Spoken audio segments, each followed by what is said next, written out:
Just two items to highlight for all of you at the top, two short items. Today, we announced an upcoming conference on hunger, nutrition, and health. This will bring attention to the burden of hunger and diet-related disease, which were exacerbated during the COVID-19 pandemic. At the conference, we will release a new national strategy to eliminate hunger and reduce diet-related illnesses such as heart disease and eliminate disparities. The strategy will catalyze the public and private sectors around a coordinated strategy to accelerate progress and drive transformative change in the United States. Also, I know the President spoke about this morning, but I just wanted to lightly touch on the fact that during the President's first year in office, the deficit fell by over $350 billion. Again, fell by over $350 billion. And that announcement this morning, his remarks were based on the Treasury Department's revised estimates of the government's financing needs for this fiscal year. The Treasury Department also announced, the President touched on it this morning, that it will pay down the national debt this quarter for the first time since 2016. So I just wanted to note those items, and then Amr, why don't you kick us off? Thanks. I had just a couple on related to the Alito draft opinion that leaked. First is, does the President believe that Justice Kavanaugh and Gorsuch misled or lied to senators about their views on Roe? Well, again, given that while the Supreme Court has validated the document, they have made clear that this is not a final opinion. So the President, I don't have anything to speak to in terms of his views on where members may or may not be, or Supreme Court justices, I should say, may or may not be on a final opinion. And secondly, President Biden again this morning warned that the draft abortion opinion could go beyond the issue and jeopardize other basic rights. And I think this morning he specifically talked about LGBTQ issues, if I remember correctly. Does he want the court, does he think that this opinion needs to be, at minimum, narrowed? Well, again, the President, as much as he spoke yesterday, both in a written statement and also to all of you who are traveling about his strong views about this leaked document, he's not going to prejudge or have a comment on an opinion that has not yet been issued. What he was speaking to, and he touched on it again this morning, was his long history working on a range of these issues. As you all know from his biography, he led the fight against the nomination of Robert Bork, and what struck him in reading the leaked document was how some of the language reminded him of Robert Bork's view of the narrow definition of how one should analyze or review what the Constitution allows for. And if you remember during those hearings, I know many of you, including myself, were quite young during the time, but we all read history. Part of the big debate there, or the big discussion, was the Griswold versus Connecticut case, which was related to privacy and whether married couples should be able to have the privacy to purchase contraception. And so I think what you're hearing play out is the President's own reaction to what he saw in these documents and his view that the protection of privacy and the protection of the ability of women to make decisions about their health care with their doctors, about people to be able to choose who they marry, and to him reading that reminded him of how important those protections are, and that's why you continue to hear him talk about it. Finally, if I could just ask briefly on Chairman Powell. He just said that the Fed is limited in how it can deal with supply shocks that have been leading to higher inflation. So what more can the White House and Congress do given that challenge? Well, I would note also, as you and others have reported, that there were announcements made about decisions, actions the Federal Reserve intends to take, which are consistent with what they have said they would do to date. And the President has said in the past that it's appropriate, and he supports their decision to recalibrate. So that remains his view today. In terms of what more we can do to address inflation, I mean, I would also note that during his comments, Chair Powell also noted the strength of the economy. He also noted that there's a path for a soft landing without pushing the economy into recession. He had a lot to say, of course, during this press conference, so I just wanted to note a couple of the things. But what more we can do beyond, of course, respecting the independence of the Federal Reserve and the decisions they make, including those announced today, is to continue to take steps to address costs for the American people. Chair Powell also said, or echoed, I think it was in response to a question, the point that energy prices, and specifically the invasion by President Putin, was having an impact on inflation. And so one of the president's primary focuses right now, as you all know, is taking any step we can to bring down costs, whether that is the historic release from the Strategic Petroleum Reserve, leading the world in their own release, continuing to talk to large global providers of oil and what they can do to help the global market, even the announcements we've made over the last couple of weeks about E15, and taking any step we can to reduce those costs, and also continuing to have conversations with leaders on Capitol Hill and members about steps we can take to reduce costs for the American people, whether it's child care, health care, elder care, prescription drugs. All of these have an impact on people's day-to-day lives. Go ahead. Back to abortion, if I can. Yesterday you said the leak raises eyebrows, including for many here in the White House. But does the White House explicitly condemn this leak, or has seeing this draft been seen as welcome by some here? I don't think we have a particular view on that other than to say that we certainly note the unprecedented nature of it. What we are mindful of, and I spoke with the president about exactly this question yesterday, and obviously it's up to the Department of Justice to determine what, if any, action they will take. And I know, obviously, there have been calls for that from some Republicans, but also members of the Supreme Court.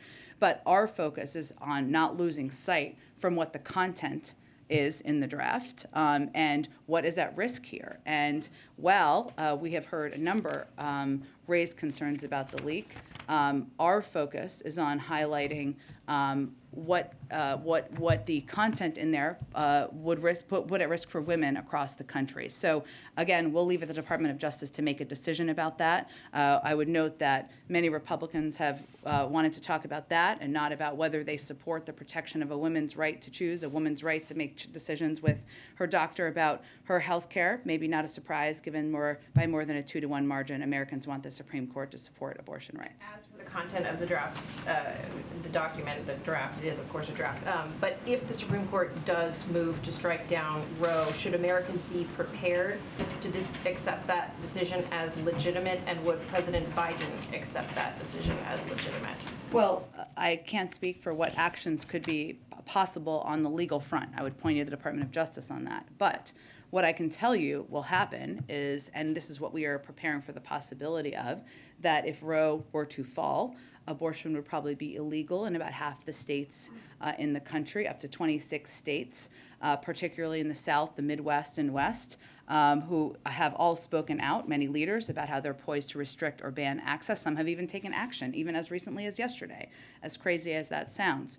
And depending on the court's decision, 13 states even have trigger laws. Trigger laws mean they would basically immediately put in place bans. And as a result of all of this, tens of millions of women may lack access to reproductive health care services as soon as this summer, if that were a decision to be made. I'd also note, and as we're thinking about and working with not just the Gender Policy Council, but also the Department of Health and Human Services, also members on the Hill, also the Council's office, what we're really focused on is the impact this would have. It would dramatically reduce access to reproductive care, particularly for women with low incomes, women of color, women in rural communities. We know that 75% of those seeking abortions are living at or below 200% of the poverty level. And the majority of patients seeking abortions identify as Black, Hispanic, and AAPI. So if you look at the 26 states, let's take for example, or the 13 to 26 depending, and you look at a map, that means that women, the majority of whom are below that poverty level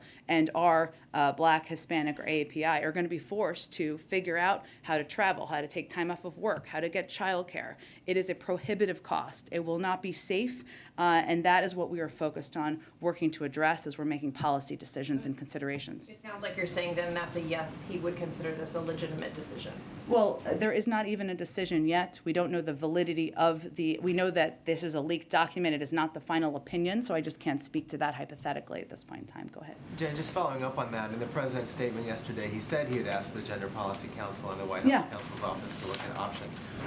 What can the administration do if that's what the decision ends up being in June? Well, the reason I noted all of what I just did, Jeff, is because we're really looking at who this would directly impact the most. Of course, there is the overwhelming majority of women in this country do not want this to be overturned. But the impact directly will be predominantly on women of color, will be on the 75% of those seeking abortions who are living at or below 200% of the federal poverty level. So while I can't at this point give you a preview of what we would do in response to a hypothetical final opinion, what I can tell you is that we've already seen states restrict, right, across the country. And if you look at Texas, for example, they put their restrictions in place, and Planned Parenthood and other organizations have put out statistics suggesting that clinics in neighboring states have seen increases of 600, 700, 800% of people traveling to their clinics. So you will see that. You will see people try to travel to states. And what we've done to date, and try to help to date where we've seen restrictions, which gives you kind of a tiny bit of a roadmap, even though it would obviously be much more expanded beyond this, is created, for example, the Dire Need Grant Awards, which provide funding to expand access to emergency contraception, family planning services. We just announced $6.6 million in awards made to 8 grantees across the country and around the country. We also have, I would note, the Department of Justice and the Attorney General's statements in response to Texas SB 8, which again is an example of what we've seen in terms of the impact to date, and their commitment to continuing to defend the law to protect the safety of patients seeking access to reproductive health services. HHS has also announced a 3-pronged department-wide response to protect patients and providers. So again, what we're looking at is how to ensure we're expanding access, how to ensure we are taking a look at the enormous impact on a specific portion of the population, and this is in a cross-government effort beyond just the Gender Policy Council.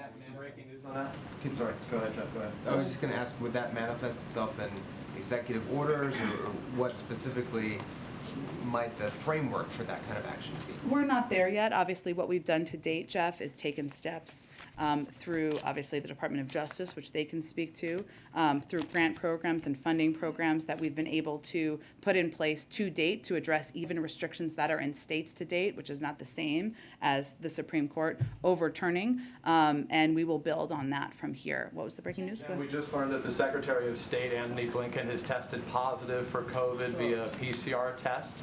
If you could walk us through what more you know about that. We've received a statement from the State Department, but most notably, the most recent time he was face-to-face with the President and the circumstances. He has not seen the president in several days, and he is not considered a close contact. I would remind you all, that's a strange phrase, I know, but close contact as defined by the CDC is being within 10 feet for 15 minutes. That is not 6 feet, 6 feet for 15 minutes.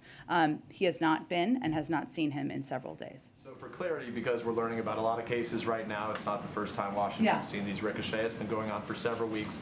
Has the president been identified as a close contact to anybody who has just tested positive for COVID? If he had, we would have announced that publicly to all of you, and we have clearly made decisions when it has been cabinet members, or even when it's been people who play a public role with all of you. We have made announcements out of an abundance of transparency. So for transparency purposes, we know he has tested negative recently. When was the most recent negative test? He tested negative yesterday.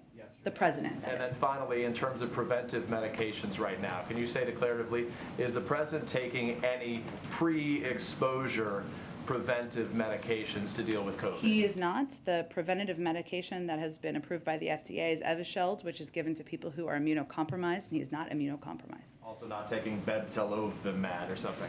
I'm not aware of any medication he is taking. Jen, Thank you. Go ahead. thank you so much. Several days since Blinken last saw the president, do you know what day exactly that was? I'm sure we can get you the exact day.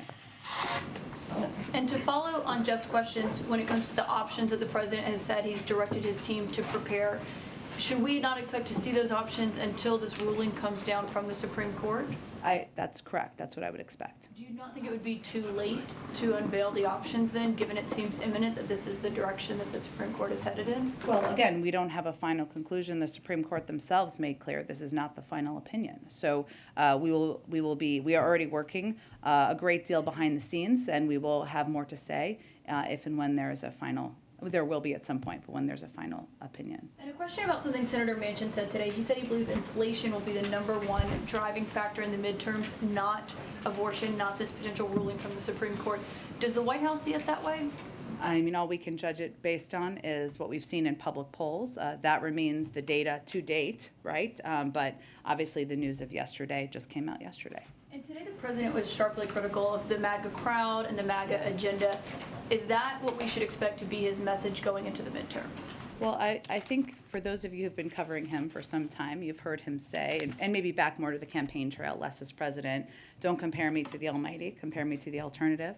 And I would expect you will hear him with that mantra much more out there over the next coming months. He has been struck clearly because he has talked about this, as you mentioned, Caitlin, this morning, and he also has made comments over the last several days about the direction of some in the Republican Party, the MAGA direction of some in the Republican Party, and he's been struck by the hold his predecessor seems to have on far too many members, not all, but far too many members of the party. And what we're seeing, the latest antics, make clear that they are at war with Mickey Mouse. They're against allowing women to make choices about their own health care, against lowering the cost of prescription drugs. And if that remains their platform, the president's view is that is out of whack with the mainstream of the country. Now, at the same time, he's always believed that in working with Republicans in good faith and finding ways to do that. And he will continue to do that. But he is going to also call out, and you will see him call out more, places where he feels there are extreme policies and extreme comments and extreme positions that are unfortunately overtaking far too much of the party. And you just said his predecessor. Today he seemed to purposefully say my predecessor. He did not say Trump. He said MAGA instead of Trump. Is that deliberate? Well, as far as I know, he's not on the ballot. A number of his of Republicans who have seem to be under the whim of his predecessor are, so that's who he's going to focus his efforts on. Quick question about interest rates with the Fed's action today. As interest rates go up, the cost of carrying the national debt also increases. Interest payments go up. Yeah. Are there any concern about possible complications with the president keeping his deficit reduction pledge? The cost of paying interest on the national debt is going to go up as interest rates go up. I have not heard that concern expressed by our economic team. We are proud of the announcement made this morning, hence the president spoke to it, and taking additional steps to reduce the deficit remain his commitment. So I have not heard that concern from them. Other question. Axios is reporting that in his meeting with Mark and Deborah Tice earlier this week, the president pledged to directly engage with Syria to try to secure Austin's release. Is that true? Well, I would note that our hostage negotiator, our Roger Carstens, that is the type of work that he does and will continue to do. Go ahead. Thanks. Jen, why did you guys say anything about the leaked draft memo at the Supreme Court?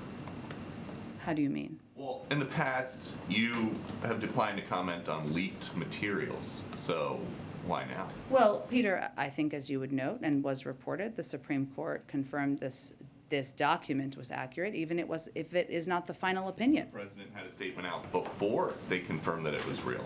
So And in what that changed? statement, he made clear, we don't know if this is accurate. We don't know if this document is accurate or the leak is accurate. And to follow up on a question earlier, does the president think the leaker should be punished?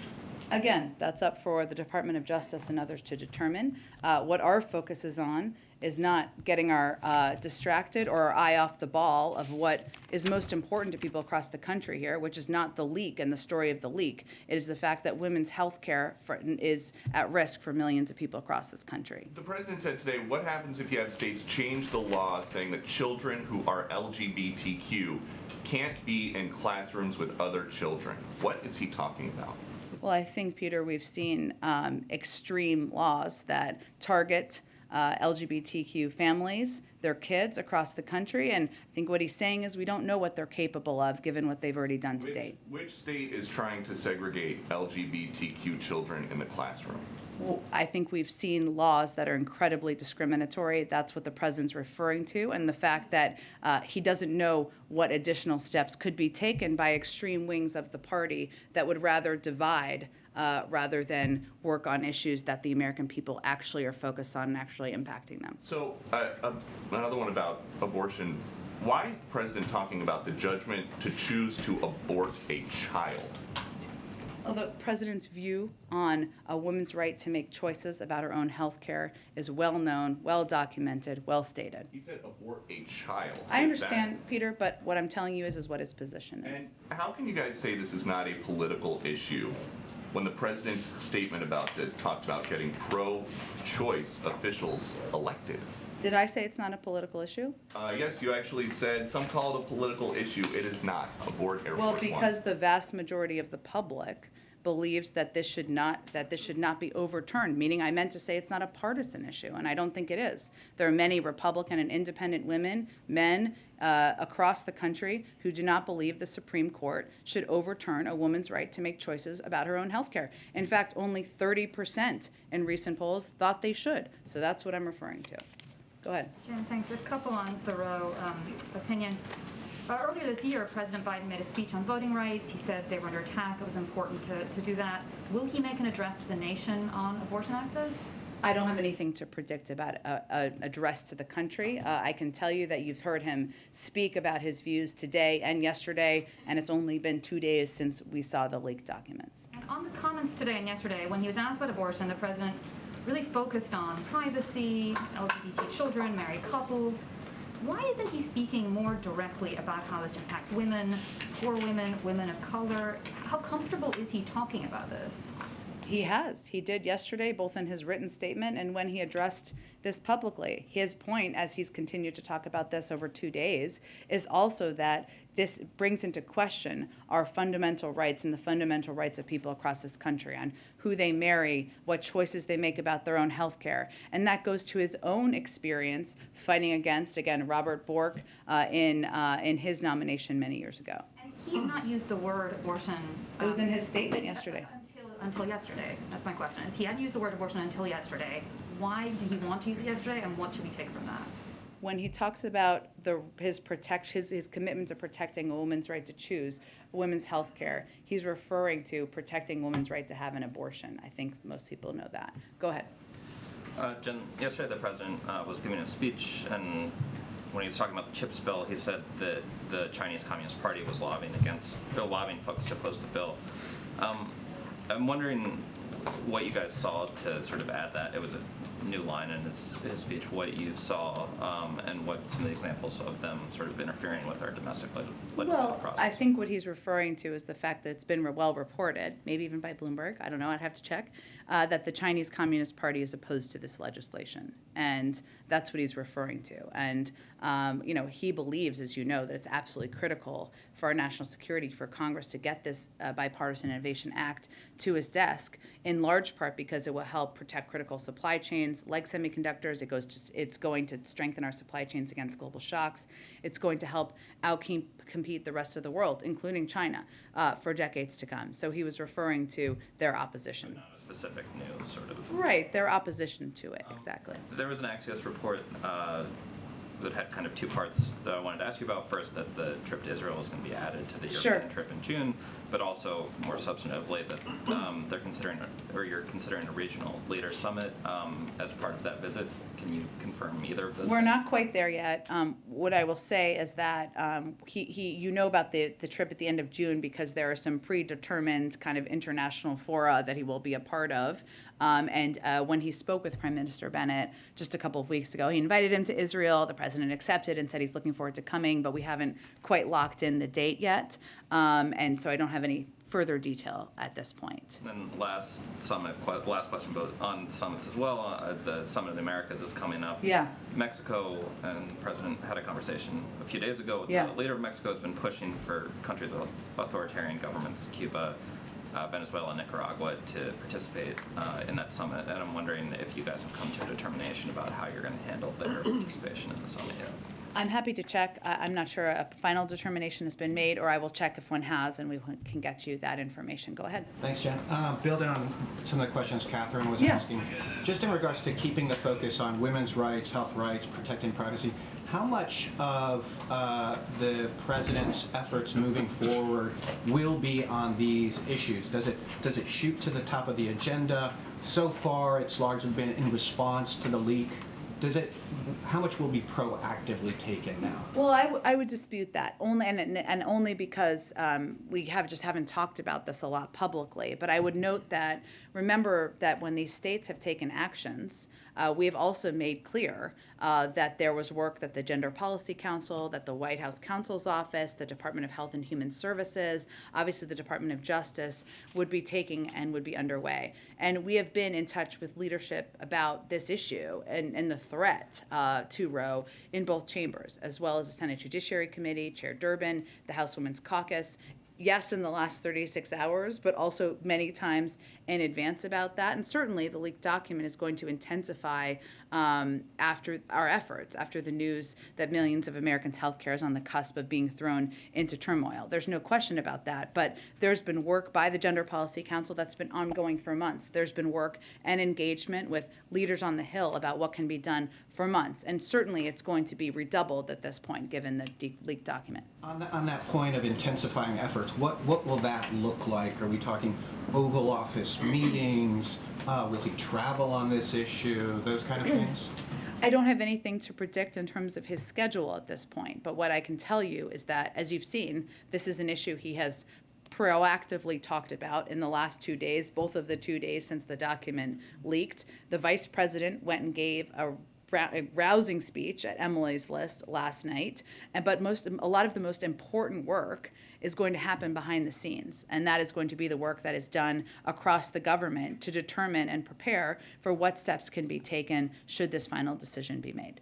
On Title 42, Mexico's foreign minister mentioned, I think the last day or two, that the Biden administration is expected to present a formal set of ideas to the government on how to contain the expected rise in migration.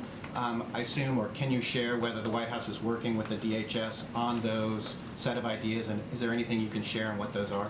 Well, I would say first that, as you know, Secretary Mayorkas has testified and laid out 6 very specific pillars of effort and work that we would be pursuing. And some of that, of course, is directly with countries in terms of addressing root causes, addressing actions or attempts by smugglers to take advantage of this moment, and working with the Mexican government as part of that. And the president's conversation and call was put together in order to discuss preparations for the lifting of Title 42. As part of that, the tasking was for there to be follow-up from members of our national security team and Mexico. That's continuing, but I don't have any specifics to read out for you. That was just always intended to be the follow-up step. Go ahead. Thanks, Jen. I wanted to pivot to Ukraine. Secretary Austin recently said, and I want to get the quote right, we believe that we can win. They can win if they have the right equipment, the right support. How does the administration actually define winning in Ukraine, and does it mean that every last Russian troop is out? Well, first I would say the way that President Putin defined winning a war that he started from the beginning was taking over Ukraine, enveloping Ukraine into Russia, taking away their territorial integrity and their sovereignty. Clearly, that has not been successful. You know, he expected and was planning to be marching through the streets of Kyiv victorious next Monday. Clearly, that is not what is going to happen. He wanted this to be a moment to divide NATO, to divide the West. Clearly, that is not what is happening.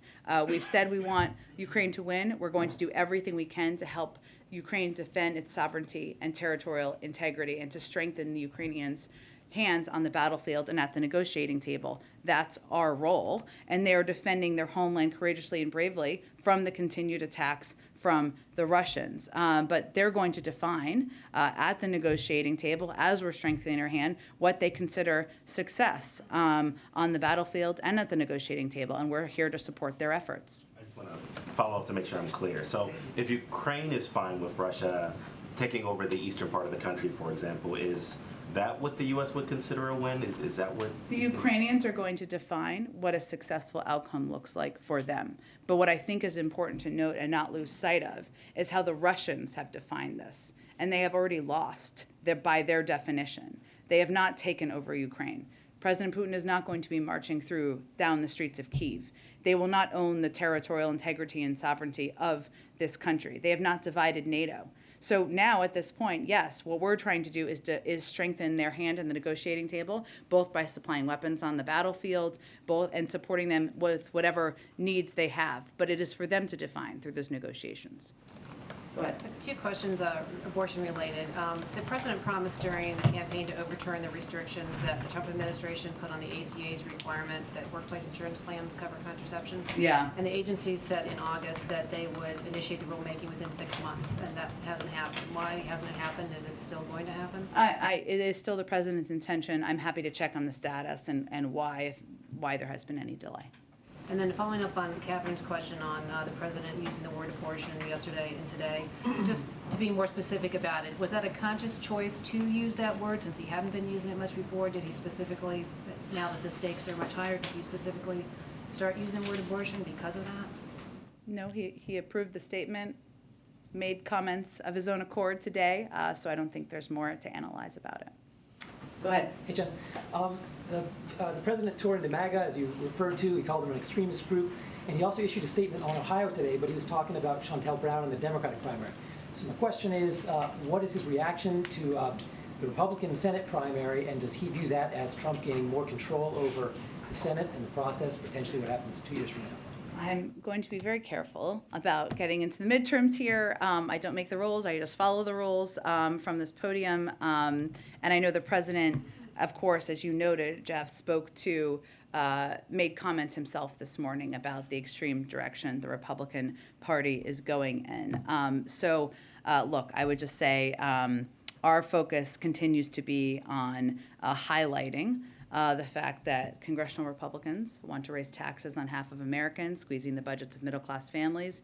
If you don't believe me, you can check out Senator Scott's website. I guess he's called for that, and we certainly agree. We hope you check out his website. Why are you touring the MAGA today? I think I answered this a little bit earlier, but I'm happy to reiterate. You know, he has been struck by the hold his predecessor seems to have on far too many members of the party. And while he has always worked in good faith, will continue to work in good faith on addressing issues the American people have, whether it is bringing down costs, expanding access to health care, and there are areas where we feel we can have continued success. Who is opposed to addressing opioids or doing more to help veterans and address burn pits? But he's still going to call out where he sees extremist actions and extremist rhetoric, and I'm just not going to get into specific outcomes of the primaries from here. On the abortion aspect, Elizabeth Warren said she was angry by that draft opinion. Was the president angered by the draft? I think you heard anger in his voice yesterday, for sure. Go ahead. Jen, yesterday you said the president was still reviewing the report from his presidential commission on the Supreme Court. That was issued several months ago. I guess I'm wondering why that review is taking so long, and is there any renewed urgency on that review given the draft that we've seen leaked from the court? Well, I think it's important to remember that the report was never meant to be recommendations. In fact, it's not recommendations. It was an analysis done by 30 legal experts with a diversity of backgrounds and diversity of views.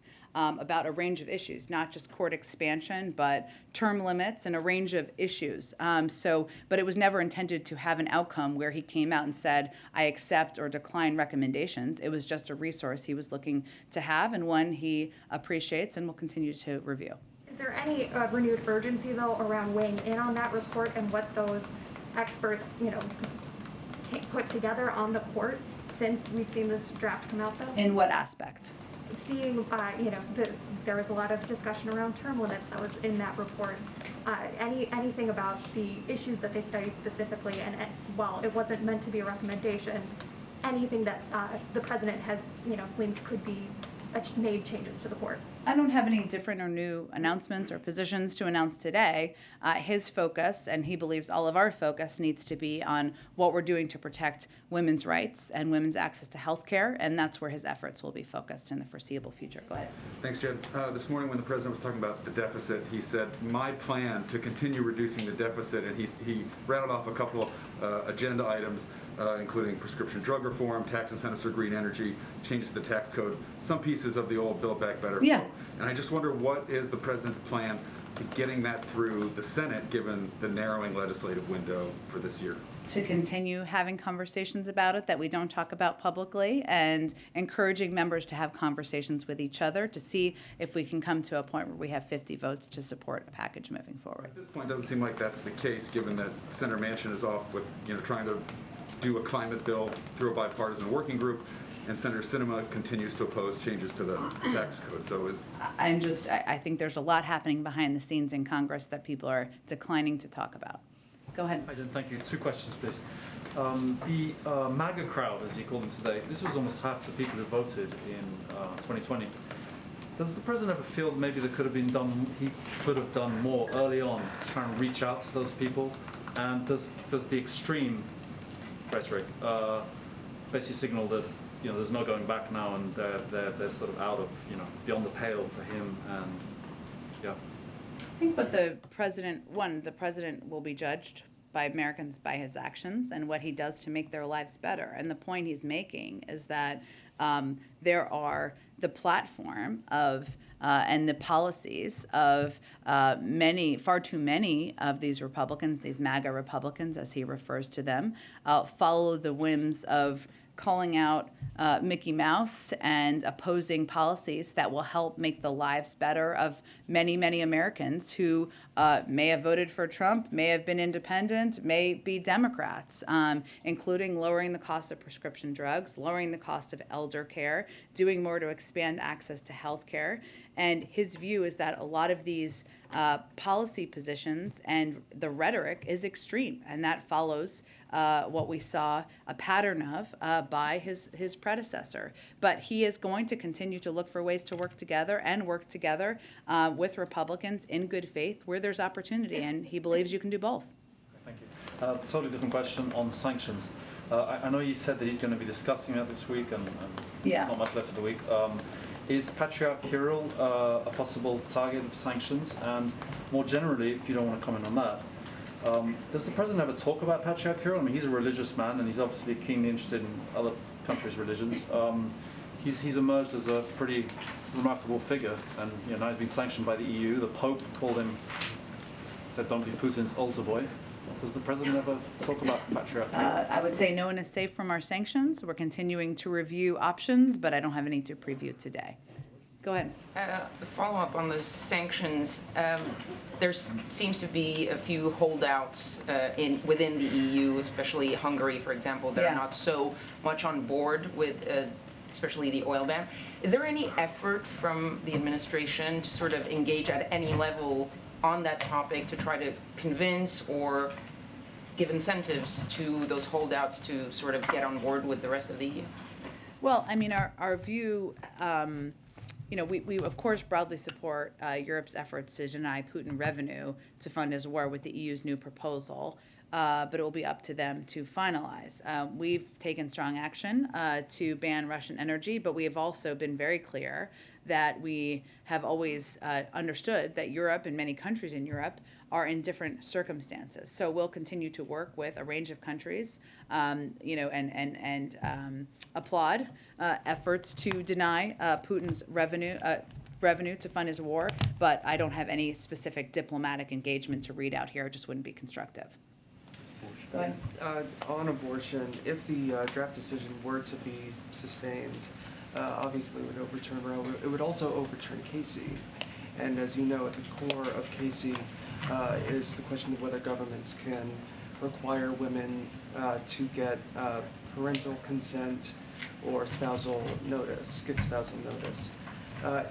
Do you have a comment on that element of this? I'm just not going to get ahead of a final opinion that has not yet been issued. And then just on the Summit of the Americas, the Secretary of State recently spoke with Yeah. Juan Guaido, expressed continued support for Guaido. Is he invited to the summit? Let me see. I know there's a lot of interest in this, and it's coming up soon. So let me see if we can get you all just kind of a broad summary to the group of where things stand on the invitations. Good question. Okay, go ahead. This is throwing me off, but go ahead. I was double booked, and these are in the front. Yes, of course. You've been asked most of what I was wondering about abortion and Ukraine, but I am curious about this, and this follows up on the question about Patriarch Kirill. Yeah. The Pope this week gave an interview to an Italian newspaper, offered to meet with Vladimir Putin in Moscow to try brokering the ceasefire, and says he thinks NATO's presence in countries near Russia, quote, perhaps facilitated the invasion of Ukraine. Has the president spoken directly at all to Pope Francis about the war in Ukraine? I'm not aware of any recent calls he has had with the Pope. Would he have any concern or preference about the Pope going to Russia and potentially brokering a ceasefire? I have not discussed that with him, but I would suspect that he would respect the decisions of the Pope to make any travel or engagements that he so chooses. I know you said they speak or they've communicated regularly. You have any sense of when the last time might have been? I'm happy to check if there's more we can read out for all of you, of course. Go ahead. Thanks, John. Two questions. Can you just preview what tomorrow's announcement of the administration's China strategy is going to look like? And can you walk us through what that behind-the-scenes process was like, putting this all together? Well, I know this is coming from the State Department, so I would really leave it to them to preview, but I have nothing to preview for you from here. Okay, and if I could just ask about Taiwan. The Taiwanese government said yesterday that due to limited American production capacity, the delivery of U.S. howitzers will be significantly delayed by several years, and anti-aircraft missiles may also be affected. So are you concerned that these long delays and inventory issues will impact Taiwan's efforts to potentially fend off a Chinese? I would really point you to the Defense Department to validate that or confirm where they are with these deliveries. Go ahead. About the summits next week, we have the ASEAN Summit and the COVID Summit. Yeah. Which one would you like me to ask about first? Whatever one you'd like. Let's start with ASEAN, and let's just ask, what does the U.S. hope to achieve at the ASEAN Summit? Are you looking to contain China or to isolate Russia, and how do you plan to achieve that? I'm happy. We will have more to preview about it as we get closer. We're just not quite there yet. So looking at the COVID Summit then, with this funding still in limbo, what does the U.S. hope to be able to bring to the table? And please be as specific as you can. What does the U.S. plan to offer in the global fight against COVID, including maybe therapeutics, vaccines, so on and so forth? Well, I'm not going to tell you all of our announcements several days in advance. That wouldn't be a very effective communication strategy.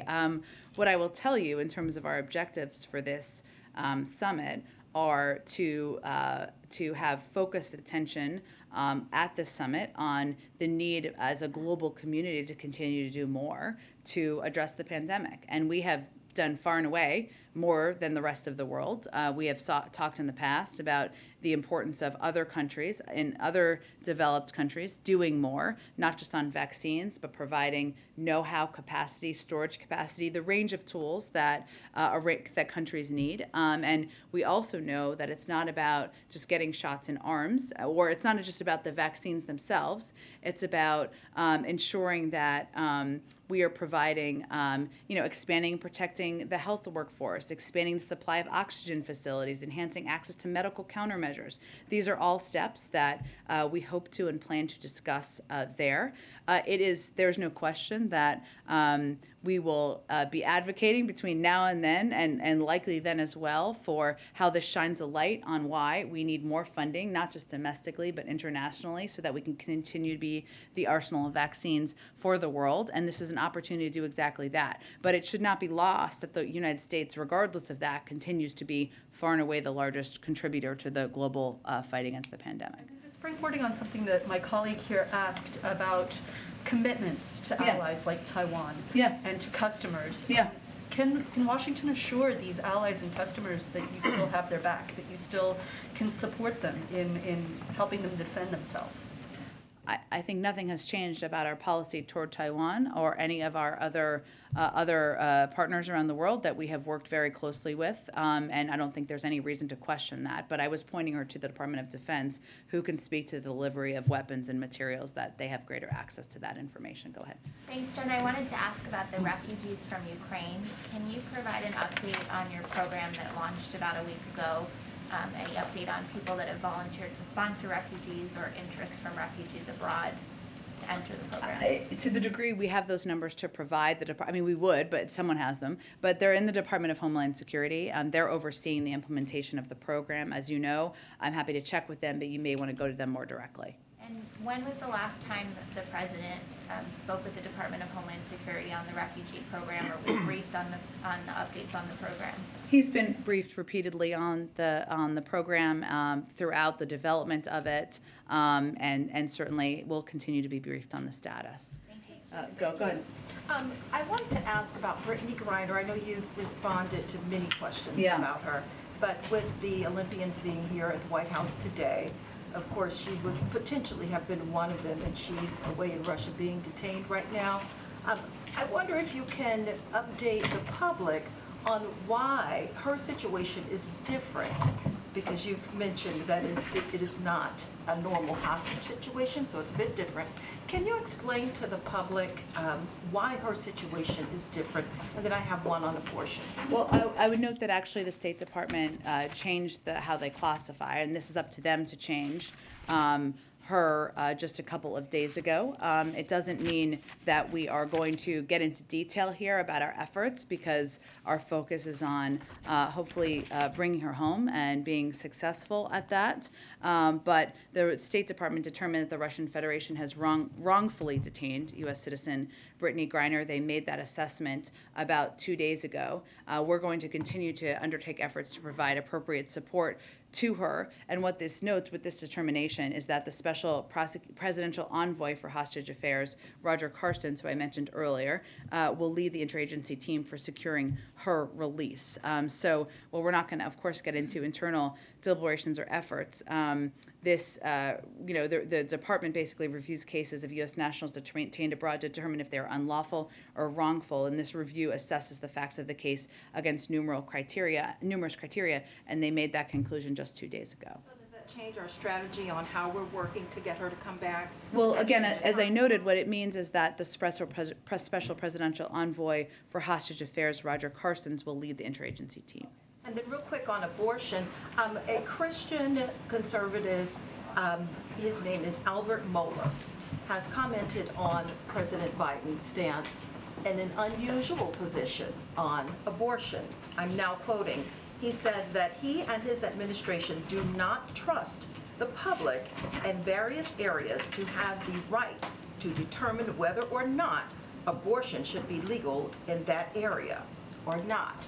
So he's essentially saying that Biden does not think that states should have the rights to determine how abortions, to the degree that abortion The is president legal or believes not. that it should continue to be federal law that women have the right to make choices with their doctors, as it has been for 50 years. And I would just say, with all due respect to the person you mentioned, even a Fox News poll earlier this month showed that 63% of Americans want Roe to stand. So I think that's actually kind of an outlier position as it relates to the American public. Go ahead. Thank you. I'd like to ask a question about Indo-Pacific strategy. People are talking about Indo-Pacific economic framework, and allies and partners are anxious that we are not given the information on what this framework is going to look like. I think this is going to replace something like TPP. Or could you give us some preview of what this framework is going to be about, and if this is going to be an issue when the president visits to Japan? I just don't have anything to preview at this point. I know there's a lot of interest in his trip to Asia. Understandably, it's going to be a great trip, but we'll have more. We'll bring Jake Sullivan or others to the briefing room to preview everything about the trip for all of you. I certainly recognize that the Summit of the Americas is coming up very soon, so I will work and I hopefully get you guys all more preview information after this briefing, and maybe we'll have more to say tomorrow. Okay, thanks so much, everybody. Thank you, Jen.